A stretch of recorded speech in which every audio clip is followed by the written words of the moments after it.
तर बाहेर अगदी छान पावसाचं वातावरण झालेलं आहे आणि अशा पावसाच्या वातावरणात गरमागरम भजी खाण्याचा आनंदच काही वेगळा असतो। तर आज मी तुमच्यासोबत स्वीट कॉर्नची भजी कशी बनवायची ती रेसिपी शेअर करणार आहे। तर चला बघूया स्वीट कॉर्नची भजी कशी बनवायची। तर भजी बनवण्यासाठी आपल्याला पाहिजेत स्वीट कॉर्न। तर इथे 2 कणसाचे दाणे मी काढून ठेवलेत, आधीच सोलून ठेवलेले आहेत। आता हे जे स्वीट कॉर्न आहे ते एकदा मी वॉश करून घेतले स्वच्छ पाण्याने आणि आता आपण हे मिक्सरला जाडसर वाटून घेऊ। अगदी फाईन अशी पेस्ट नाही करायची, अगदी जाडसर वाटून घ्यायचं आहे, तरच भज्यांमध्ये त्याची टेस्ट छान येते। तर बघा असं जाडसर आपल्याला वाटून घ्यायचं आहे।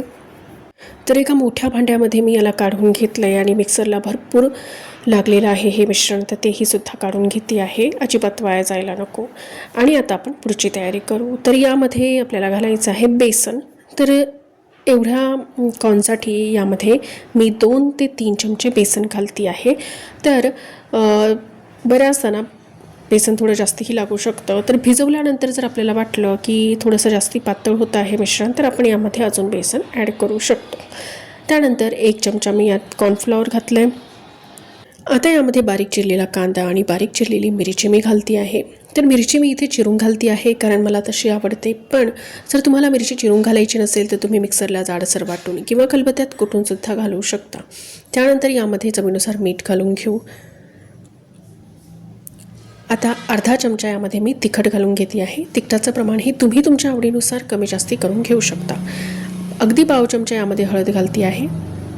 आता 1 चमचा जिरं यामध्ये घालायचं आहे आणि 1 चमचा ओवा घालायचा आहे। तर ओवा जो आहे तो हातावरती असा क्रश करून घालायचा आहे, त्याचा छान फ्लेवर येतो।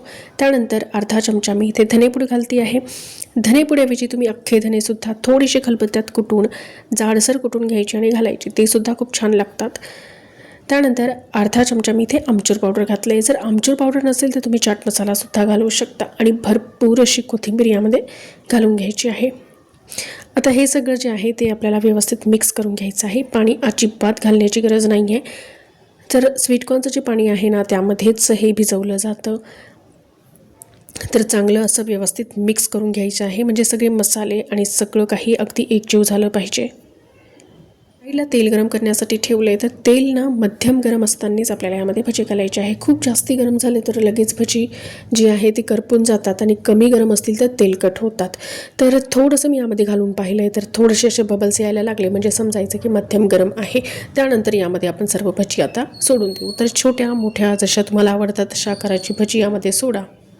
तर सर्व भजी मी यामध्ये आता घालून घेतली आहे। जेवढी तेलामध्ये बसतील, एका घाण्यामध्ये बसतील तेवढी घातली आहे। आणि बाहेर बघा किती सुंदर वातावरण झालं आहे आणि अशा वातावरणात गरमागरम भजी खाण्याचा आनंदच काही वेगळा असतो, नाही का? तर आता खरपूस अशी भजी भाजली आहे, तळली आहेत आणि आता एक बॅच आपली भज्याची तळून झाली आहे, ही आपण काढून घेऊ आणि आता बाकीची भजी तळून घेऊ। तर एवढ्या मिश्रणामध्ये ना 2 ते 3 घाणे भज्यांचे आरामात होतात। म्हणजे जर 2 स्वीट कॉर्न असतील तर त्यामध्ये 2 ते 3 घाणे आरामात होतात, कारण बाकीच्या सुद्धा गोष्टी यामध्ये पडतात।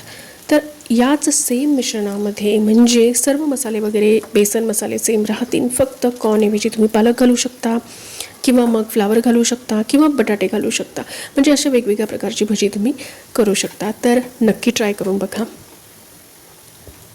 तर भज्यांसोबत तुम्ही मिरच्या तळून घेऊ शकता किंवा सॉससोबत भजी खाऊ शकता आणि आवडत असेल तर पुदिन्याची चटणीसुद्धा करू शकता किंवा मग बऱ्याच जणांना चहासोबतसुद्धा भजी आवडतात, तर तसंही तुम्ही एन्जॉय करू शकता तुमच्या आवडीनुसार।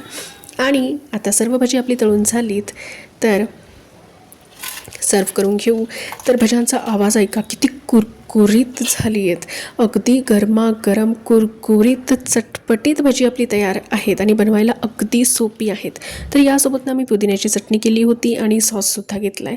तर कशी वाटली आजची रेसिपी हे मला नक्की कॉमेंट करून सांगा। जर माझ्या रेसिपीज तुम्हाला आवडत असतील तर नक्की चॅनलला सबस्क्राईब करणे विसरू नका। व्हिडिओ शेअर करा तुमच्या फॅमिली आणि फ्रेंड्समध्ये। चला तर भेटूया पुढच्या भागात नवीन रेसिपीसोबत।